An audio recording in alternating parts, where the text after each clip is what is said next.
You're on Team Human, conscious intervention in the machine, an opportunity to rejoice that something like electoral politics still functions in America. And icing on the cake, that a vast majority of people in this country would really prefer not to go full fascist. Helping us analyze the current state of affairs live and in person for what I hope will become a regular Team Human live stream with less technical difficulties in an otherwise irregular world, my friend and news fucker, Jonathan Larsen. Hi, Doug. Hey, dude. So, rather than me do my job of properly interviewing you, I'm just wondering, now that we're 10, 12, 14 hours later, what do you what happened? What actually happened last night? So I think it's pretty clear that there was a fundamental existential rejection of everything Trump has been doing. And I don't mean that everyone rejected everything Trump has been doing. I mean, if you count everyone, they are rejecting, at least some people are rejecting something that Trump is doing. I tend to think that the the ICE raids and and deploying troops to the cities, I think those are being determined in the exit polls. I'm not even sure that they're asking questions like that. But in the New Jersey exit poll, for instance, immigration was ranked only 7%. Only 7% identified it as their top issue. But that doesn't tell us how many of those 7% really hate what's happening with immigration right now. So it's a little hard to tell. There's a lot of I think there's a lot of focus on inflation, but I also think that inflation is sort of a proxy for the cost of being on Team Human in the United States, right? The shutdown and food stamps and Obamacare subsidies are all very much in the news lately. We've been seeing report after report after report of one state after another saying, yeah, anyone on Obamacare, because of the end of federal subsidies, that's going to be going up 300% in your state as of January 1st. So if that's not on the exit polls, I think they end up saying inflation because that's the closest thing to you're killing me here. So I think, and everyone's been hearing about tariffs for months and prices have not come down. If anything, they've gone up. Nothing has come down in price. And we passed the One Big Beautiful Bill Act, which was $1 trillion giveaway in terms of U.S. debt, ramping up U.S. debt for no purpose other than giving more money, letting billionaires and millionaires keep more of their money. And I think my big takeaway from this is that our media and our politics, very much so, our politics are vastly overly determinative about what Americans are or aren't, right? After Trump lost in 2020, we heard a lot about what Americans are. Oh, they tried Trump. They don't like him. They are this or they are that. And then Kamala Harris loses and we hear, oh, it turns out Latinos actually like Trump. And lots of minority groups they're becoming more conservative now. And now we're seeing, obviously, like young men turned wildly against Trump in last night's voting in a number of states. So I think it would be great if everyone could kind of drop the idea that, as I put it in my newsletter this morning, I can't even remember. Am I allowed to say the name of my newsletter? I'm not, am I? Yes, please, anything. You sure? Even on the Yeah. YouTube? Okay. You could say, why not? What? You could sing Rolling Stone songs. We don't monetize. It's all good. So in today's edition of the fucking news, I now I totally lost my point here.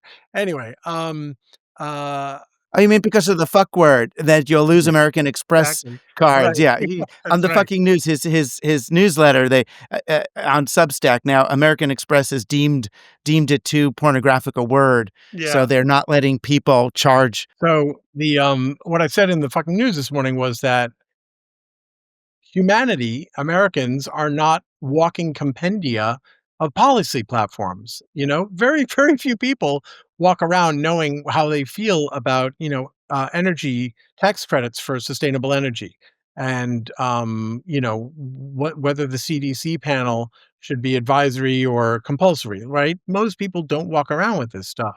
What they walk around with is like, how's my life going? And if someone convinces them, as Trump did last year, that he's going to make things better because wow, he sure seems like he's got a lot of testosterone, then people vote for him. And if Democrats don't energize and excite people, then they won't come out and vote. And in fact, I was just reading an interview with Steve Bannon, Donald Trump's populism whisperer, who made 2 points about Mamdani's victory. For one thing, he said, Republicans who are saying, "Oh, this is great," are out of their minds.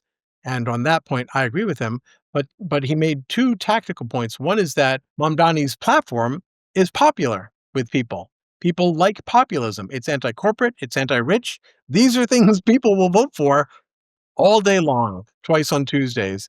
And the other point he made, which again is true and also related, is that Mamdani had extraordinary enthusiasm on the ground, while the establishment, the professionals, the people who get paid to do this, they couldn't turn out votes to beat him over the summer in the primary, and they couldn't turn out votes to even get a plurality in the general election. Mamdani beat everyone combined in New York City. The centrist Democrat, the Republican, the incumbent mayor who was still on the ballot, he beat everyone. And apparently he somehow is better at the professional thing that the experts and the professionals are supposed to be good at. But that's because in some ways it's the professional thing is what people are voting against. I look at not that they're politically or not that they're ideologically similar, but what Trump did in 2016 shares something with what Mamdani did now, which is people got to vote against both the Democratic and the Republican establishment at the same time. In Yeah, other words, we got to vote against that thing, that sort of Reaganomic Clintonian nightmare that's yeah, possessed the Democratic Party with its neoliberalist, uh, rapist, neoliberal, corporate. billionaire, corporate, extractive, Goldman Sachs fleecing of the people that the Republicans are now doing in a different way. Now they're doing it through, the kind of a fascistic kleptocracy, but it's still we got to sort of vote against both. The Not machine. that yeah, not that Cuomo running necessarily in this part helped Mamdani, but in a way it helped galvanize a movement that to have to vote, in other words, to vote for Mamdani and not for Cuomo at the same time, sort of did something internally to us. To vote I against. think that's entirely true. I think the Mamdani 2025, Trump 2016, and 2024 analogies have a lot of potency. The you could vote. I mean, it was so clear. Chuck Schumer not endorsing, Kirsten Gillibrand not endorsing. Chuck Schumer, the minority leader, the leader of the Senate Democrats last night, was asked, "Who did you vote for?" Now, it's very hard to vote to follow a leader if you don't know where they've gone. But Schumer would not say. He would not say, "Here's the choice I made on one of the most consequential, most scrutinized political decisions of the year. I'm not going to tell you. So good luck following my lead on that one." So yeah, I think there was a lot of Which is vote. abdicating. He's abdicating responsibility for it's his own town. It's where he lives. Right, that's right. Came out of Brooklyn when I was a reporter there for sure. But in a way, I think it also underscores a point that I make a lot about the congressional leaders. I think people generally are sort of misled, no pun intended, by the name, by the title, leader. And they tend to think of them as like, oh, they're the general and all the troops follow them. They're elected by the members of their chamber, by their caucus members. And their real job is not to lead. It is to lightning rod. It is to protect the members. The thing they are absolutely most invested in is incumbency and winning again and not being damaged politically. That's what Schumer has done consistently, and that's why it makes sense that he didn't say, who he voted for. I thought it was late and I Right. thought they squandered an opportunity, but I thought it was good that Hakeem Jeffries, before early voting started, said, "Yeah, I'm on the record endorsing Mamdani." But I think to your point, like the Zor, none of the above is what people were in part excited about. Right. Excited about positively though. So then Yeah, let's the that was my New York non-fucking Times, right? Because they're fucking is good now, not bad, right? Fucking news is good. So I can't just call them the New York fucking Times or the New York not fucking Times, the New York celibate Times, right? Publish the headlines before the election were like why people are doubting, why they're afraid, to vote for him on the booth. All the doubt, every friggin', Cuomo doubt line about this guy became a headline. And then even last night, like in an angry anti-status quo rebellion. And it's yeah. like, this didn't feel like an anti status quo angry rebellion. This was a celebration of youthful, urban, collectivist, inclusive. Uh, uh, you know, Team Human only sounds angry to an angry tech bro that wants to kill us all and evolve to the next level. To me, Team Human, right? People holding hands, embracing our solidarity is positive, not negative. So the fact that mainstream media, even on our side, fact-based mainstream media, is still can't see it. They're still in that place of this kind of angry AOC tantrum is going to cost Democrats in the long run. But why will it cost us? They're already calling us domestic terrorists, right? Promoting the Democrat Party is already like one of the things like that's like on Trump's list of stuff that ICE is allowed to come and arrest us for once they, Gestapo regular people rather than just, so-called immigrants. If we're already, if Democrats are already communists, then why not vote for a Democratic Socialist at that point? It's like we're already, you know Right. what I mean? It's like, what do we have to lose at that point? 100%, 100%. And I do wanna go back to because what you said earlier about, like, the billionaires and the tension there. Right. I think I understand, and I think you were getting at this, emotionally, why it feels like Mamdani is angry, even though like, his demeanor, he might as well be a children's television host, He's Mr. Friendly. But I think the tension that we're looking at here is in terms of how we think of autonomy and liberty and freedom. And right now, we have a Republican Party and to a large extent a Democratic Party that views freedom as the sort of sweeping legalistic ability of anyone, the legal right of anyone with the means to do so, to do what they want. In practice, Right. this limits the freedom of the vast majority of people to do what they could do otherwise if those people were limited in those extreme choices. And what I mean by that is basically, you know, if you cap the ability of people to make obscene amounts of money and you cap their ability to take over the government, all of a sudden, the vast majority of people, they have expanded liberty to get an education, Right. to not have to get a degrading, demeaning job, to not have to sacrifice vast amounts of family time with their kids, their loved ones. So the trade off there is, yeah, if we limit to some minor utterly reasonable extent the ability of millionaires and billionaires to run roughshod over the rest of us. Like, yes, we're going to limit your freedom to pump pollutants into our water. We're going Right. to limit your freedom because this is the kind of tyrant we are. We're going to limit your freedom to degrade the atmosphere of the earth so that more nuclear radiation from that star 93 million miles Right. away comes and kills us. Yes, we're that tyrannical. And in return, the vast majority of humans are going to be much more net gain free, because they will have the ability to do more things than they would if we have, total freedom, the freedom of the caveman to do whatever the caveman wants. Well, to get a community college and pension plans takes curtailing total autonomy. I just want to say you're welcome to the thousands of listeners who phoned, emailed, or written in to express your appreciation for Kobe dryer sheets. I know they've changed your lives and you just don't know how to respond.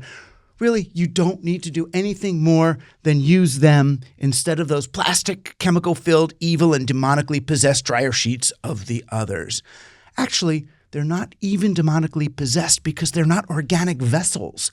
Kobe dryer sheets could be possessed if they were so inclined because they are real cotton made lovingly by appropriately compensated labor and renewable energy facilities and completely biodegradable. In a sense, every dryer sheet you buy is being rescued from spiritual attack or other exploitation. You can get a 10% discount by going to KobeDryerSheets.com and using the discount code RUSH10. To the billionaire thing, it felt to me like the billionaires of both sides were united against these candidates, particularly against Mondami. Like you Much more had, against Mamdani. Ken Langone, Mike Bloomberg, Ron Lauder, the Estee Lauder guy, the Airbnb guy. Now, obviously, and then once the Airbnb guy was on the list, I was like, oh, that's why that these guys, these billionaires of New York are real estate people in one way or another. They are all wannabe slumlords of the one sort, right? Either slumlords or like gilded slumlords that just charge crazy, crazy amounts for, people living off a Saudi sovereign wealth fund to have an apartment to go party in with their hookers on every summer in New York or whatever these places, I see them, they're empty all the time. And then whenever you see the lights on, like, it's just like cocktail party or something. And there's like, what are they doing? Anyway, it's like the these are the people who own our rentals, and they have this slumlord mentality. And I was at one party that had a real estate person, a woman who does real estate in Sag Harbor. And I don't know how true this is, but she said that the weeks before, as people saw that Mamdani was Yeah. probably going to win, she said the number of calls she was getting for people who want to buy in like Long Island, like out in those COVID, the COVID compounds that people built. She said it's astronomical. So they're trying to leave, like escape from New York. I saw an article to that effect, talked to realtors as well. And in practice, in reality, they say that all the time, and it virtually almost always is a myth. Um, they've been free to go live in Mississippi or Arkansas for decades now, right? Those tax disparities have been there for decades now. But also, like, these are these are to some extent not serious people who are given Right. to acting on impulse. So of course they're going to like freak out at this. They're going to call their realtor just to scratch that itch of like, "Oh, Right. I'm so And I angry." love that. I love what you're saying though about not serious people because, billionaires, we know people get rich and they become, they lose their empathy and all. But this was the point of my other book, Survival of the Richest, why I wrote that as a comedy. They are not serious people. There's a stupid effect that comes in of like with the weird scenario planning. I'm going to build a bunker. I'm going to get out to Sag Harbor, as if you being in Sag Harbor is going to make you safe from whatever you think's what's going to happen. There's that. And the Chuck Schumer class of politicians are also not serious people. There's a brittleness to the brain that doesn't understand things. And simultaneously, the argument that they and Cuomo and the New York Times makes is that a young person like Mamdani and the public are too stupid to do this. The stupidest person, the least experienced person I've ever seen is president, right? and Mhm. doing pretty good at fascism, or almost good at he's if he could do that, a 34-year-old, hopefully one not like Obama, who doesn't just use all this momentum to win and then try to run a government with Goldman Sachs, but rather continues this, that is able to transform an electoral movement into a civic movement, Right. and helps us participate in one way or another with civic councils and volunteerism. If we don't want the slumlords to run our world, well, then how do we do it? How do we take care of each other? And if he can engender that, then we see this is the test now. Can we govern ourselves now that we've reenacted or revived democracy? And it's like, okay, you want democracy? Now, how do we do that? Right? Do you do you see that? Do you see of us becoming civically able, not just in New York, but in all the places? And this is what this is an aside, but important. A couple of people said in the chat that they feel disconnected from what happened because they're not in New York. Either they're in like deep red state Oregon, or one person from Westchester. And I would say I know a mayoral race in Irvington, New York, that a great friend of mine was very invested in. And the cool woman, the woman who believes in climate and public housing and all the important issues, she won. She's the one who won, and people are rejoicing there as much in that 200-person party they had there as the 20,000-person party that Mamdani had. So it's not local. I Or think just that New York.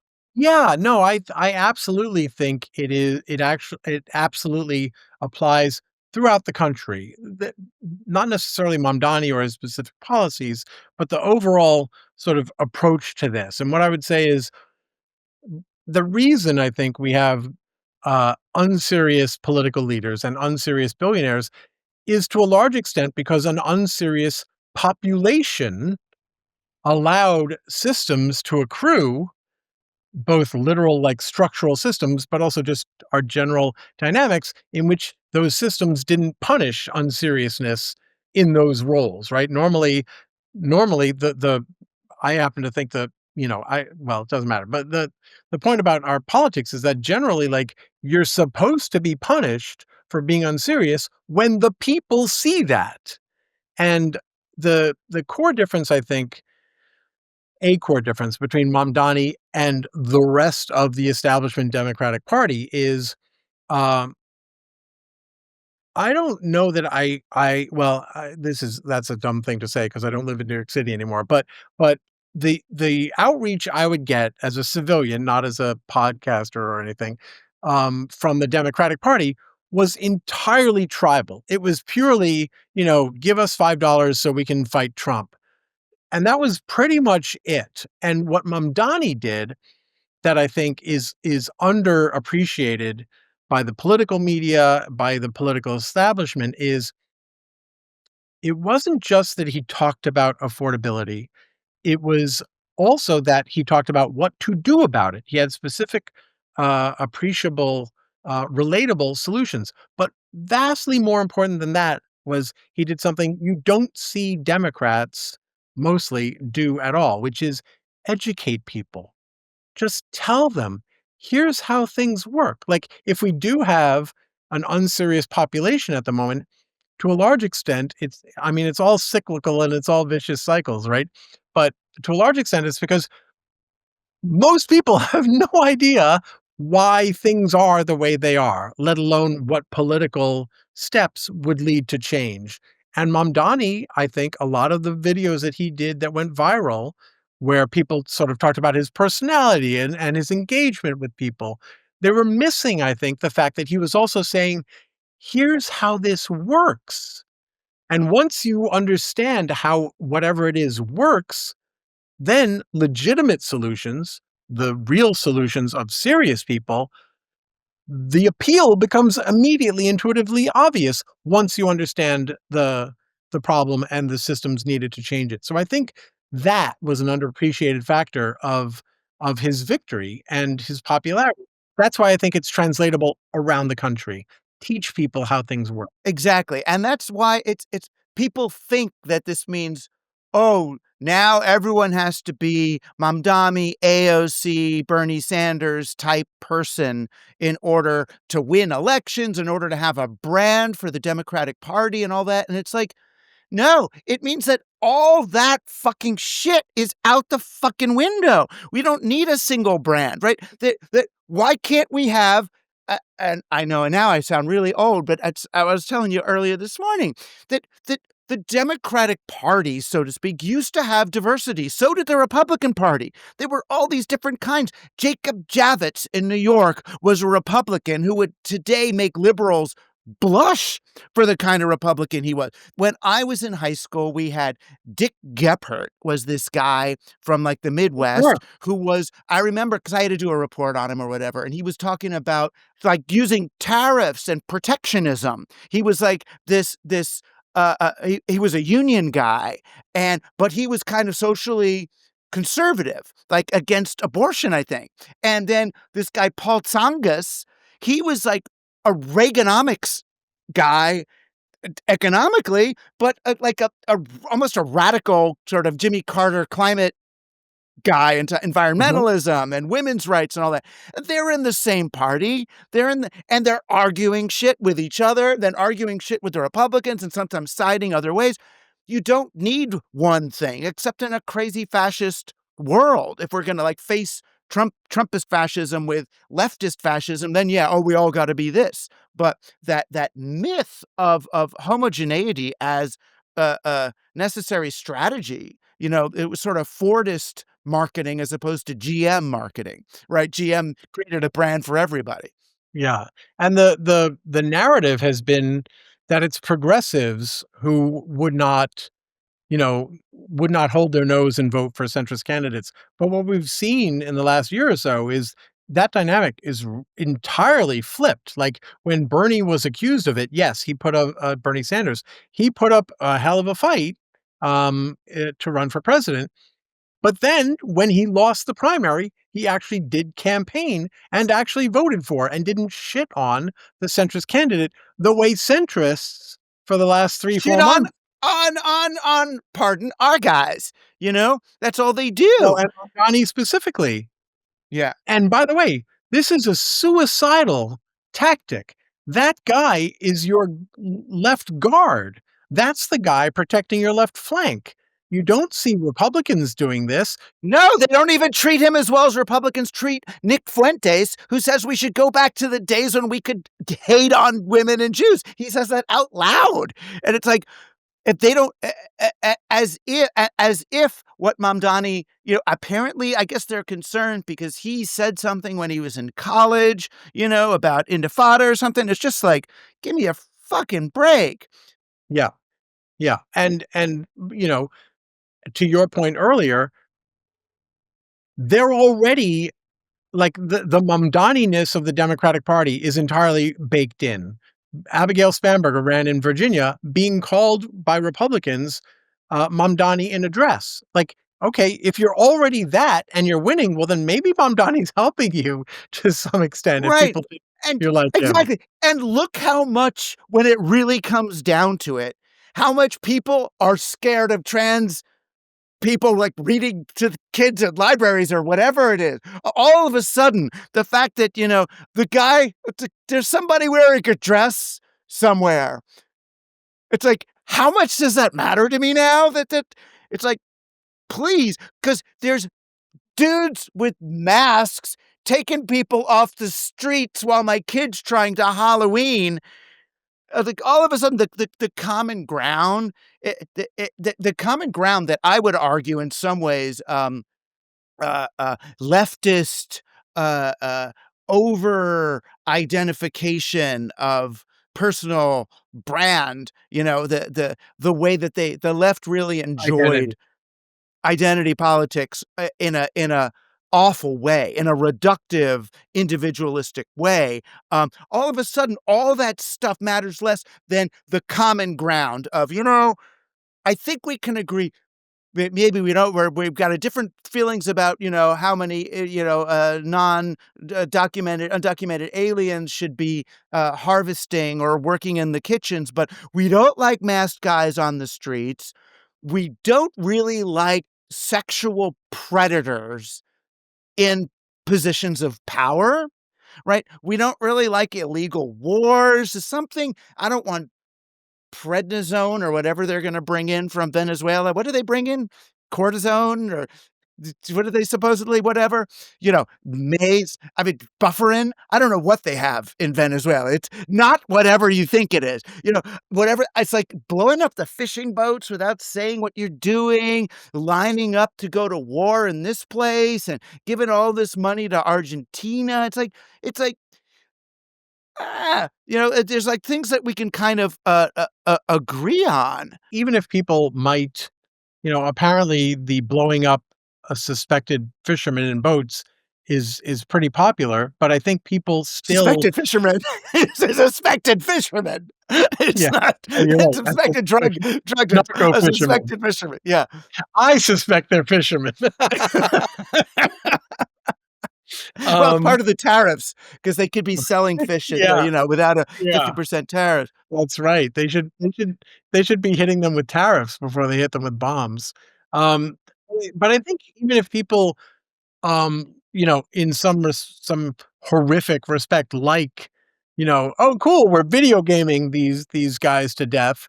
I think they still understand, like, in some measure, the internalized absence of checks and balances. Like, people, I think, recognize, "Oh, he's just doing shit, whatever the hell he wants." And that, I think, is unnerving to people. I think people, even if they don't learn about checks and balances in school, I think they've internalized the idea that there are supposed to be fights about things. In fact, the lead sentence of the fucking news this morning was something like, apparently Americans really liked the East Wing.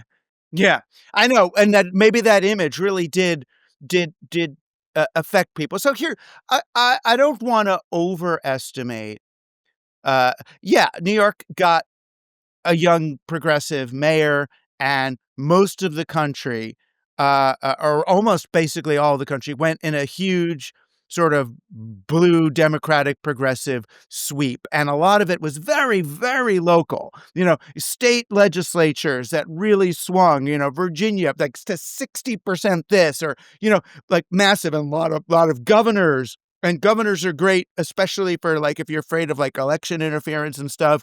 Governors are kind of in charge of making sure, no, we're actually going to use the real vote count this time. We don't want to. Um, but I wonder when they see when the kleptocracy or the oligarchy that really we do know will do anything to stay in power. These are people who are sending the military to cities in America. They're willing when you read Project 2025 and you read Project Esther, you see there's a ruthless run for power. What would they do now? There's ways. So I guess first I want to go to election integrity and security. I mean, I've got a lot of friends and I've watched a lot of YouTubes that are pretty convincing about even 2024, saying, look at all these people just voted totally Democratic, but there was no presidential vote. And look at all these swing states and it couldn't have all happened and all. And you do more research in this than I do. I Do you don't. believe? Oh, you don't? I thought you did Not into on this. election integrity stuff, no. Oh, but you're more sanguine about it. You think, I mean, this certainly showed, maybe I'm being complacent, but it seems like our votes counted this time, or it wouldn't have come out this way. I mean, the theory to the contrary holds that while Trump was out of power, he somehow was able to steal the election from Kamala Harris, and then a year later, when he was in power and willing to do all kinds of illegal crap, somehow he forgot to press the steal elections button, and Democrats swept virtually every office, including ones where Trump had been vocal beforehand about being very clear about who he wanted to win. So I would like to hear the explanation for why they didn't press the magic Oh, election to stealing button. trick us. So Right. they That's let always the us have this way. one so that Yeah, we go into complacency, and yeah, then they could right, really go and open all the right, secret hatches. right, right. But again, it's like, well, why couldn't they do that now? Why do they need to Right. lull us into Yeah, complacency? and that is the amazing thing. It's that real life, it feels like in some ways real life is not as complicated as like the Netflix show about it. That that like you'd have all those. We're looking for those reversals where in like a I Chris don't know, I Nolan feel like thing. it's the other way But around. I think I know pressing a real button. life is complex. Yes, pressing a button to steal it is a pretty simple theory. What happened was, roughly 300 million people, and 100 million of them being voters, they all had individual reactions to things. Like there's your complicated explanation. Tens of millions of people got information and processed it in ways that we will never be able to fully comprehend. There's your Right. explanation for what happened. I want you to understand why these aren't just a silly product that's like a little bit better. It's the guy, Tom, who makes these dryer sheets, is thinking about the whole thing. So, like the labor that makes it, how they grow the cotton, how they put this together. You can have like a nice, totally organic cotton t-shirt and it says organic and wonderful, but the manufacturing of that thing uses all these chemicals and all this waste and all this crap. They make these things with that perfect little cotton, but then they have a new process to fabricate the cotton so it doesn't put all that crap. And then when you get it, you get this thing that's like not bad. You just put it in the washer and use it as a dryer sheet, and you take it, you throw it away like with your friggin' compost. It's like and it biodegrades, and it's this kind of perfect cycle of life thing. And that's the difference between this and his change diapers that he's coming out with soon and all these other products, is that they're actually sort of end to end part of the regenerative cycle and not just, greenwashed, oh, this is good for the world. That's beautiful. Do you feel like that voting and politics and replacement of these folks is will be a sufficient uh, uh, way of preventing this sort of authoritarian move? Look, I mean, I tend to think that a much greater threat to, democracy is the structural voter suppression rather than the magic secret button pressing, right? Right, Gerrymandering things, voter ID right, laws, one of which was rejected in Maine last night, which is great. All these kind of systemic suppression of the vote. Those are very real things. right. So last night in California was Proposition 50, which was basically California saying, well, if Trump is going to ask all these states to gerrymander in awful ways, in Right, disproportionate ways, in order to favor Republican candidates, right. then we're going to have Democratic states do that too. Was that a necessary and appropriate move? I have two thoughts on this. One is that it's a red herring, and I'll explain why in a second. But I definitely thought, like, it's not cool to disenfranchise any voters in a state in order to compensate for or remedy these wrongs being done in other states. That's a very sort of simple and compelling argument to me.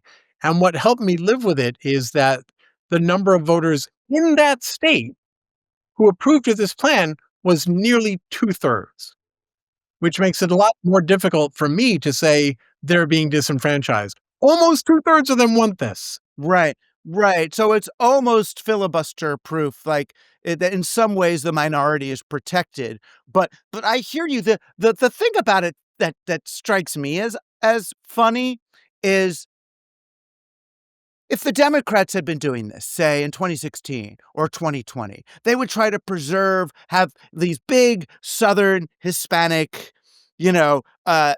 provinces or areas to gerrymander, and then they would have got their ass kicked because people didn't vote for them. So Right. what if these guys, these really, clever the same day. I mean, I would guess that the Republican political strategists, these high paid by the hour, by the day people, because I know the Democrat ones, that these ones are just as bad and just as grifter as our ones are. And they're going to come up with these maps and get them to do the maps. And then the people aren't going to vote the way they say because some union is going to go, fuck it, we're voting for this woman instead of that asshole. To the credit of the Beltway media, there actually have been, I've seen this, comments from people in the classes you're talking about, Republican strategists going, guys, I'm not too sure about this, because all you can do is chop up the Democratic vote into smaller and smaller pieces and try to farm them out. But as you point out, if the wave is big enough, now you've planted these Democratic time bombs in even more Republican districts, and a big enough wave means that those seats, which would have been protected with fewer Democrats in them, are potentially at risk. And that actually gets to my second Right. point about the gerrymandering fight. To some extent, the reason I called it a red herring is it seems like yet another measure where they're sort of trying to fight for that bare majority. Like, oh, let's see if we can tweak this system this way and maybe get this, we can squeeze this result out of it and get that one seat we need to get Speaker Jeffries instead of Speaker Johnson. Instead of actually doing like massive internal reform and saying, you know what, it worked pretty well for FDR. We're going to do that. We're actually going, instead of trying to win by the margins in every single way, we're going to go big. We're going to just say, like Trump did. Trump promised everyone everything and won despite being an obvious clown. Democrats could say, look, we don't know exactly the mechanism we're going to use to get this, but if you give us a big enough majority, we're going to give you what people in other developed countries have. You're going to have actual, really damn fast trains. You're going to walk into a doctor's office, not have to sit there and fill out a ton of forms, and just get treated. And maybe you'll get like a bill for $20 or something. Your kid is going to have the option of going to a strong community college for free.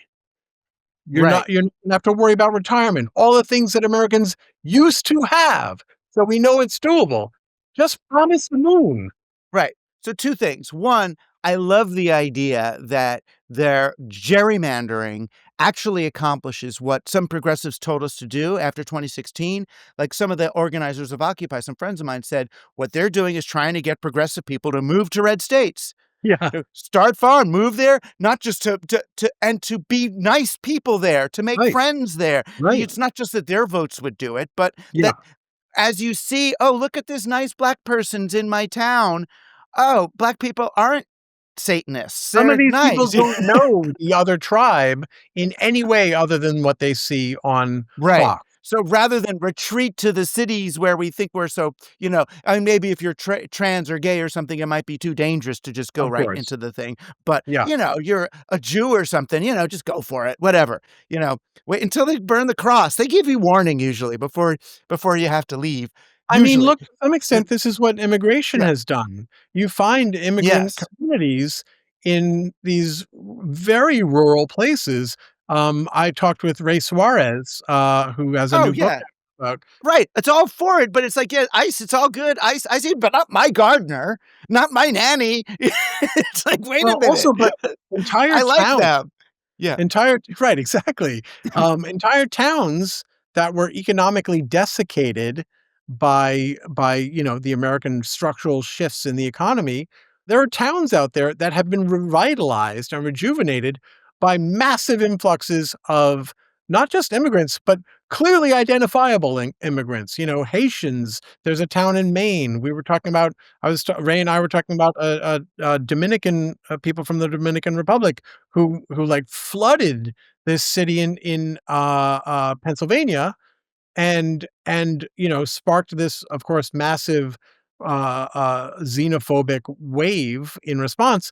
And then the city got used to them and realized, oh, you know what?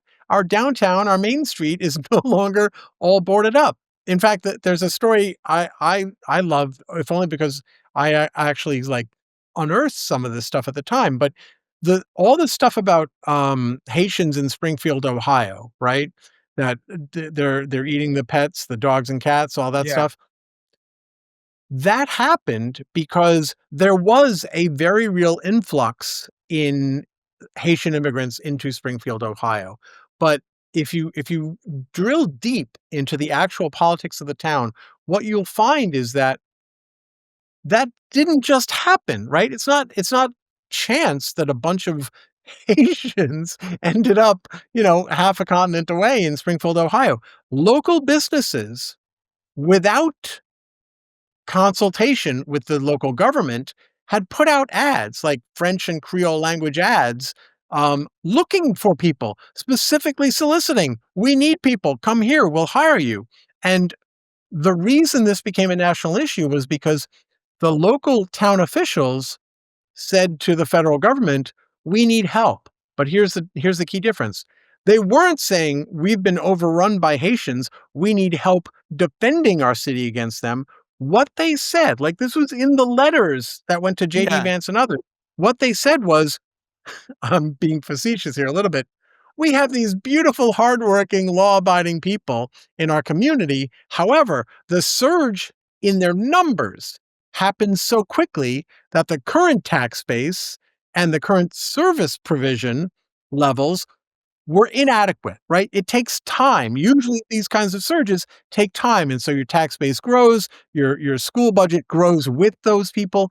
In this case, because big business in the area created this artificial surge, now Right. the town said, we need some help with federal services here. That got twisted by Vance and Trump into there's an army of cat and dog eating Haitians Right. in Which town. brings me though to the interesting kind of topic I want to close on, which is so we've seen democracy can kind of work, and we're hopeful, right? We're hopeful that I mean, because things were dark to the point where I was wondering, can we even vote our way out of this? And Mhm. now it looks like people can vote. I mean, we may not be able to vote our way out of climate change and some of the problems that are already baked in, but we'll see. We'll see. There's always, is there more chance if we're together than if we're not?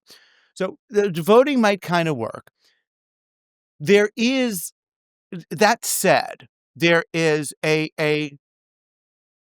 almost trillionaire class of people in America, with 30% of the S&P uh, dedicated to AI and their companies, who's stated, not conspiratorial, who's stated on YouTube in documents, in from their mouths directly, whose stated intention is to to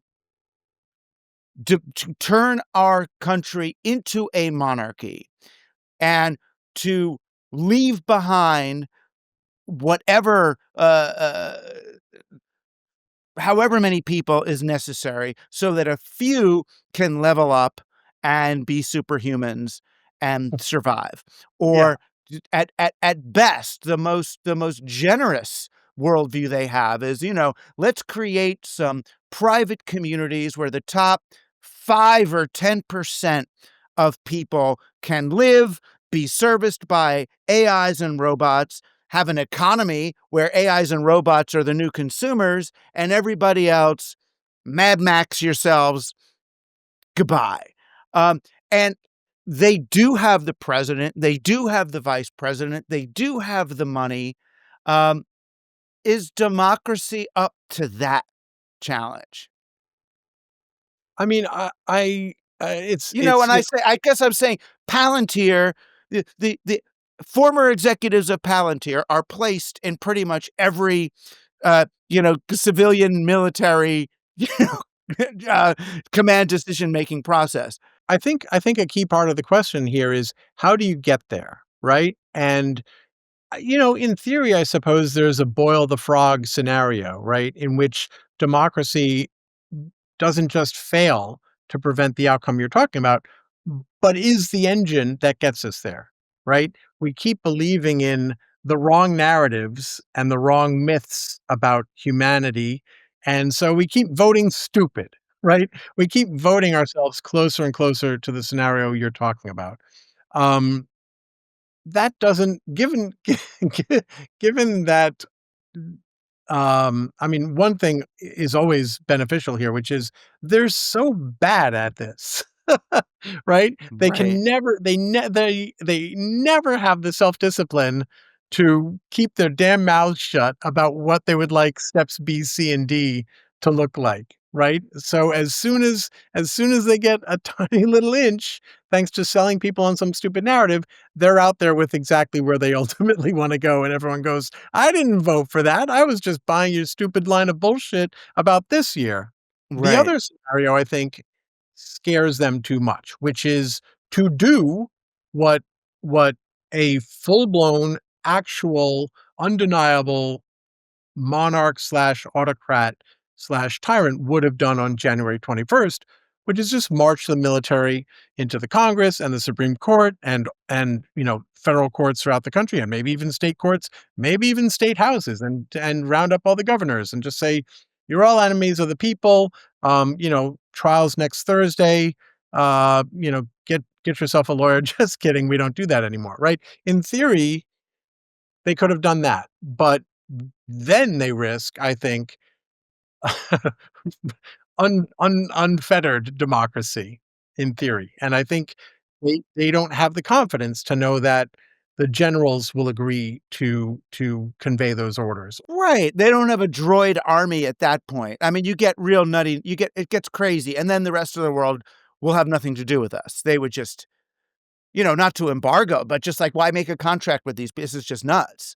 Right, right, and to some extent, I think, you know, if I think if the rest of the world thought that America were as out of off its rocker as Trump is, then I think we would see a much greater, more permanent sort of severing of ties. The sense I get right now is Europe especially and the rest of the world are sort of thinking, "Okay, it's not it's not the worst thing for me to maybe take that call with the Chinese provincial governor and sort of start to build those ties for my Right. own safety." But they're not permanently putting up establishing a moat between the United States. No, they're not. But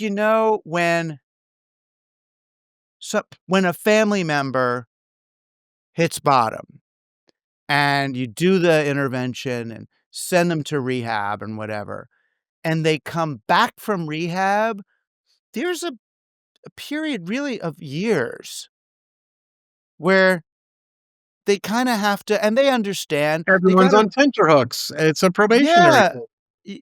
y they gotta rebuild trust, Yeah. and it's gonna be, I mean, that's already optimistic to think, that we get through it. Right, right, I'm right. already We're got already us. We're done. going to Right. Yeah. rehab. We're done. We're Yeah, healed. yeah, yeah. We're coming back. And how do Yeah. we, I mean, which is Right, sweet optimism. That's a great problem to right. have, is Yeah. how do we help the world Right. feel confident Right. with We're us again? we're talking about how we can never trust our sober uncle again when in fact he's still drunk off his ass right Right. now. He's still the drunk uncle. Right. Exactly. Right. He's still the drunk But uncle. here's the thing I would say about that. And I it's fair to like accuse me of having a Pollyanna approach to this. I happen to think it's not the worst thing in the world for the American, hegemony to be somewhat weakened. Right? A lot of problems in the world have Oh, come up. right. There was a Right. good way to do the thing that we're doing. I mean, could you imagine if a Trump type person, if he believed the things he was saying, he would just be like, he becomes president, he goes to the whatever League of Nations, whatever they call the G, however many are in there now, or the NATO people, and just said honestly, since Bretton Woods, the end of World War II, America, it's been good that we've been kind of protecting everybody and all that, but we've also been kind of imperialist and exploiting that for certain market things, and it's also been not nice. Um, so I think we can uh, scale back, maybe become more of a nation, become a brother sister nation like all of you, and be less dominating, join the move a more lateral thing. So let's unwind this thing, because it's not really the best thing for everybody. And that'd be cool, and it's not about nuttiness, it's just about becoming a nation. So it looks like that's gonna happen by hook or by crook, right? I think that's true diplomatically, in terms of trade, in terms of all those things. I think America is going to come out of this weakened on the global stage in a way that's not necessarily the worst thing for humanity. But we're seeing a similar dynamic militarily, right? It turns out if you put a clown in charge of the largest military force ever assembled in human history, he's not going to do a good job of running it. And we've seen him purging entirely competent people, and we've seen entirely competent people quit. Apparently, in some of the cases, in rejection of some of the more criminal things that the Pentagon is doing. And we saw him shatter whatever trust and faith those 800 top ranking 1-star and above generals and admirals had by letting them witness his buffoonery in person. Mhm. And the net impact of all this is, again, ironically, very much in line with what the progressive goals were for the Pentagon over the past, certainly the post-Vietnam era, right? Which was, we shouldn't have an ungodly massive killing machine that has, I think it's something like 168 bases that are not in the United States of America. Right. And so again, I think, like, unless your position is that th- every increment stronger that the U.S. military is on the world stage is for the betterment of mankind, then I think we're actually looking at maybe a not terrible scenario coming out of pure incompetence through no credit of their own.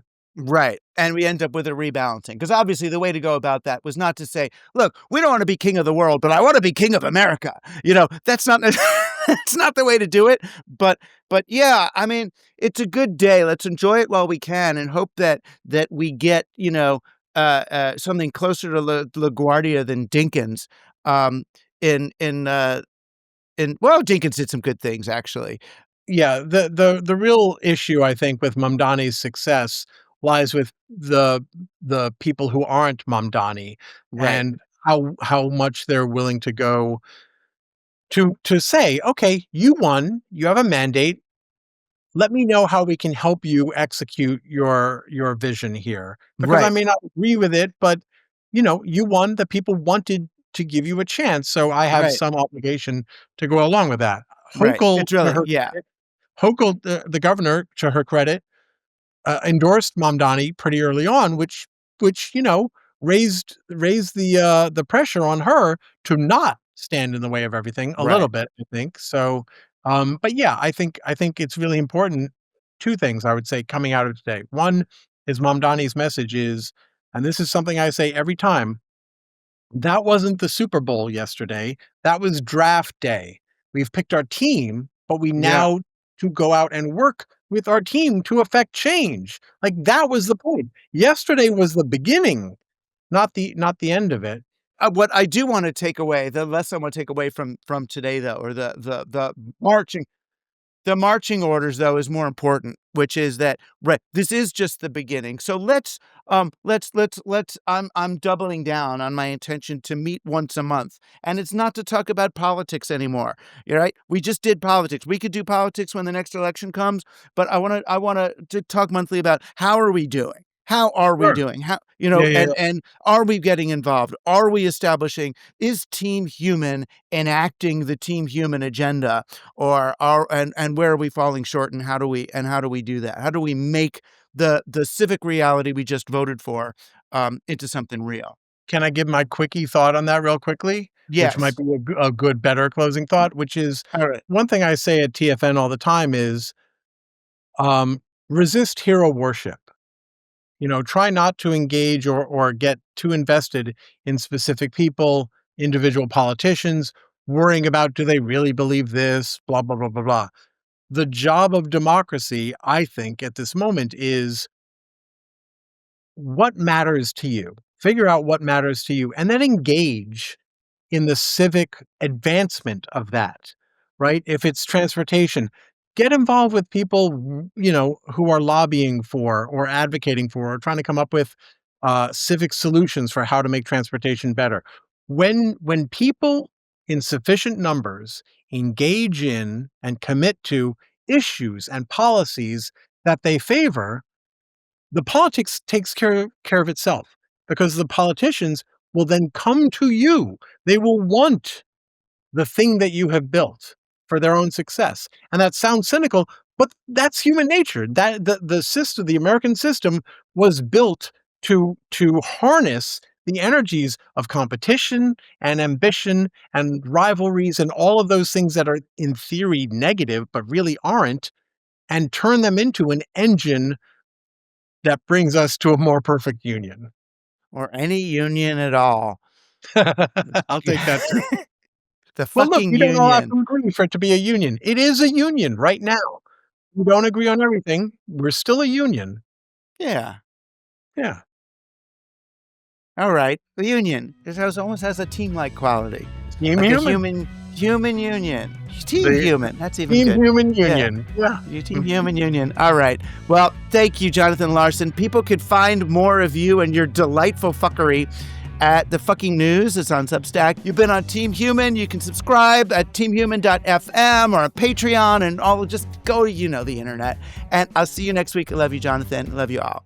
Team Human is made possible by Everyone's Earth, the maker of Kobe dryer sheets and a growing line of sustainably sourced and manufactured products that are also completely 100% biodegradable. Yes, your wash cycle can now also be a part of the cycle of life. Moreover, in addition to supporting a company that's actually trying to fix the Procter & Gamble nightmare in which we've become enmeshed, you'll be supporting this show.